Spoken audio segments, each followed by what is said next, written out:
എന്നതേപോലെ ഏവരും ഉറ്റുനോക്കുകയാണ് പശ്ചിമ ബംഗാളിലെയും അസമിലെയും തെരഞ്ഞെടുപ്പ് ഫലം. ഇന്ത്യൻ രാഷ്ട്രീയത്തിൽ നിർണായകമായ പശ്ചിമ ബംഗാളിൽ ഭരണമാറ്റം ഉണ്ടാകുന്ന പ്രതീക്ഷയിലാണ് എൻഡിഎ ക്യാമ്പ്. ഭരണ തുടർച്ചയെന്ന ആത്മവിശ്വാസത്തിലാണ് തൃണമൂൽ കോൺഗ്രസും. അസമിൽ BJP നേതൃത്വം നൽകുന്ന എൻഡിഎ സഖ്യം മൂന്നാം തവണയും അധികാരത്തിലേറുമെന്ന എക്സിറ്റ് പോളുകളെ പൂർണ്ണമായും തള്ളുകയാണ് കോൺഗ്രസ് നേതൃത്വം. രാജേഷ് ശ്രീനിവാസനുണ്ട് വിവരങ്ങളുമായി. രാജേഷ്, എന്നാലും പശ്ചിമ ബംഗാളിലും നാളെ വോട്ടെണ്ണൽ നടക്കുമ്പോൾ അതീവ സംഘർഷ സാധ്യതയൊക്കെ നിലനിന്നിരുന്ന ഒരു സംസ്ഥാനം കൂടിയാണ്. എന്താണ് പ്രതീക്ഷിക്കേണ്ടത്? ഒരു അട്ടിമറി വിജയം BJPക്ക് ഉണ്ടാകുമോ? കാർത്തു, ഇന്ത്യൻ രാഷ്ട്രീയത്തിൽ ഏറെ നിർണായകമായ പശ്ചിമ ബംഗാളിൽ അവിടെ ഒരു ഭരണ തുടർച്ചയാണോ ഭരണമാറ്റമാണോ എന്നതാണ് ഏവരും ഉറ്റുനോക്കുന്നത്. ഈ പുറത്തു വന്ന എക്സിറ്റ് പോളുകളെല്ലാം തൃണമൂൽ കോൺഗ്രസിന് വലിയ ആത്മവിശ്വാസം പകരുമ്പോൾ ചില എക്സിറ്റ് പോളുകളാണ് BJPക്ക് ഒരു മുൻതൂക്കം അല്ലെങ്കിൽ 98 സീറ്റ് മുതൽ വരെ നേടാനാകുമെന്ന പ്രവചനം BJP ക്യാമ്പിന് വലിയ രീതിയിൽ ആത്മവിശ്വാസം പകരുന്നത്. നമുക്കറിയാം, ഈ തെരഞ്ഞെടുപ്പ് വേളയിൽ തന്നെ പലയിടങ്ങളിലായിട്ടുള്ള തെരഞ്ഞെടുപ്പ് പ്രചരണ രംഗത്തെല്ലാം അമിത്ഷാ അടക്കമുള്ള പ്രധാനമന്ത്രി നരേന്ദ്രമോദി അടക്കമുള്ള നേതാക്കളെ രംഗത്തിറക്കി പരമാവധി വോട്ടുറപ്പിക്കാനായിരുന്നു BJPയുടെ ശ്രമം. അതേസമയം തന്നെ നിലവിലെ രാഷ്ട്രീയ സാഹചര്യം തങ്ങൾക്ക് അനുകൂലമാകുന്നു എന്ന നിലപാടിലേക്കാണ് തൃണമൂൽ കോൺഗ്രസ് ക്യാമ്പെല്ലാം ആത്മവിശ്വാസം പ്രകടമാക്കിയത്. കടുത്ത കേന്ദ്രത്തോടുള്ള അല്ലെങ്കിൽ കേന്ദ്രത്തിൻ്റെ കടുത്ത അവഗണനയെല്ലാം ഈ തെരഞ്ഞെടുപ്പ് പ്രചരണ രംഗത്ത് തൃണമൂൽ കോൺഗ്രസ് ഒരു രാഷ്ട്രീയ ആയുധമാക്കുന്നത് നമ്മൾ കണ്ടു. അതേസമയം തന്നെ ദേശീയ നേതാക്കളായിട്ടുള്ള അമിത്ഷാ അടക്കമുള്ള നേതാക്കളുടെ സംസ്ഥാനത്ത് വന്ന് ബംഗാളിലെ വികസന മുരളിച്ച എല്ലാം അല്ലെങ്കിൽ കൊൽക്കത്തയിലെ ആർജിക്കൽ മെഡിക്കൽ കോളേജ് ആശുപത്രിയിലെ ഡോക്ടറുടെ കൊലപാതകമെല്ലാം ഈ തെരഞ്ഞെടുപ്പ് പ്രചരണ രംഗത്ത് ആയുധമാക്കുന്ന ഒരു സാഹചര്യം നമ്മൾ കണ്ടു. ഈ സാഹചര്യത്തിലാണ് ഈ കഴിഞ്ഞ തവണ പ്രതിപക്ഷത്തിരുന്ന തങ്ങൾക്ക് ഇത്തവണ അധികാരത്തിലെത്താമെന്നൊരു ആത്മവിശ്വാസം BJP ക്യാമ്പ് പ്രകടമാക്കുന്നത്. നാളെ വോട്ടെണ്ണൽ 293 ബൂത്ത് അല്ലെങ്കിൽ മണ്ഡലത്തിലെ വോട്ടെണ്ണലായിരിക്കും നാളെ നടക്കുക.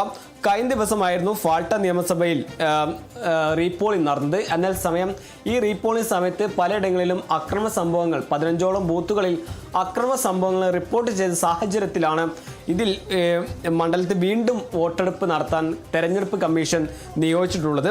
ഇനി മെയ് 21 ഈ ഫാൾട്ട മണ്ഡലത്തിൽ ഇനി മെയ് 21 റീപോളിംഗ് നടത്തും അല്ലെങ്കിൽ വീണ്ടും വോട്ടെടുപ്പ് നടത്തും.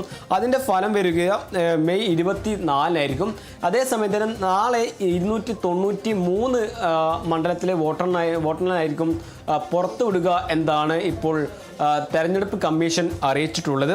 അതുപോലെ തന്നെ 70,000-ലും അധികം വരുന്ന അർദ്ധ സൈനിക വിഭാഗത്തെയും ഇപ്പോൾ സംസ്ഥാനത്ത് നിയോഗിച്ചിട്ടുണ്ട്. തെരഞ്ഞെടുപ്പ് നടക്കുന്ന ദിവസങ്ങളെല്ലാം വലിയ രീതിയിലുള്ള സംഘർഷങ്ങൾ ഈ പശ്ചിമ ബംഗാളിൽ ഉണ്ടായിരുന്നു. ഈ സാഹചര്യത്തിലാണ് 70,000-ലധികം വരുന്ന അർദ്ധ സൈനിക വിഭാഗത്തിൽ കൂടി ഇപ്പോൾ തെരഞ്ഞെടുപ്പ് അല്ലെങ്കിൽ കേന്ദ്രം നേരിട്ട് നിയോഗിച്ചിട്ടുള്ളത്. 165 വോട്ടെണ്ണൽ നിരീക്ഷകരെയും 70-ലധികം വരുന്ന പോലീസ് നിരീക്ഷകരെയും ഇപ്പോൾ തെരഞ്ഞെടുപ്പ് കമ്മീഷൻ നിയോഗിച്ചിട്ടുണ്ട്.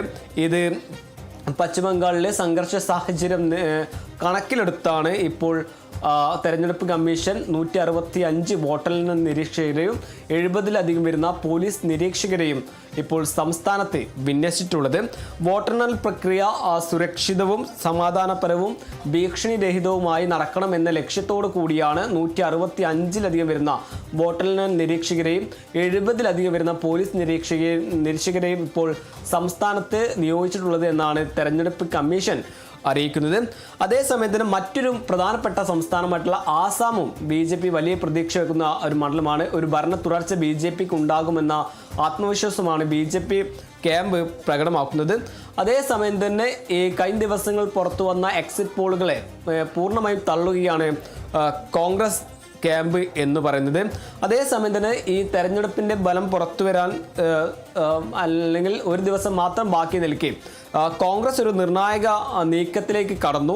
ഈ സഖ്യകക്ഷികളുമായി കോൺഗ്രസിലെ നിരീക്ഷകർ ഒരു കൂടിക്കാഴ്ച നടത്തിയിട്ടുണ്ട്. അത് നിരീക്ഷകരായിട്ടുള്ള DK ശിവകുമാർ, ജിതേന്ദ്ര സിംഗ് അടക്കമുള്ള നേതാക്കളായിരുന്നു ഈ സഖ്യകക്ഷികളുമായി ഒരു കൂടിക്കാഴ്ച നടത്തിയത്. ഇനി വോട്ടെണ്ണൽ അല്ലെങ്കിൽ തെരഞ്ഞെടുപ്പിലെ ഫലം പുറത്തു വരുമ്പോൾ ഒരു തൂക്ക് സഭയോ അല്ലെങ്കിൽ ഭൂരിപക്ഷത്തിനടുത്തോ ലഭിക്കുകയാണെങ്കിൽ ഈ സഖ്യകക്ഷികളുടെ പിന്തുണ ഭരണത്തിലേറാൻ കോൺഗ്രസിന് വലിയ നിർണായകമാകും.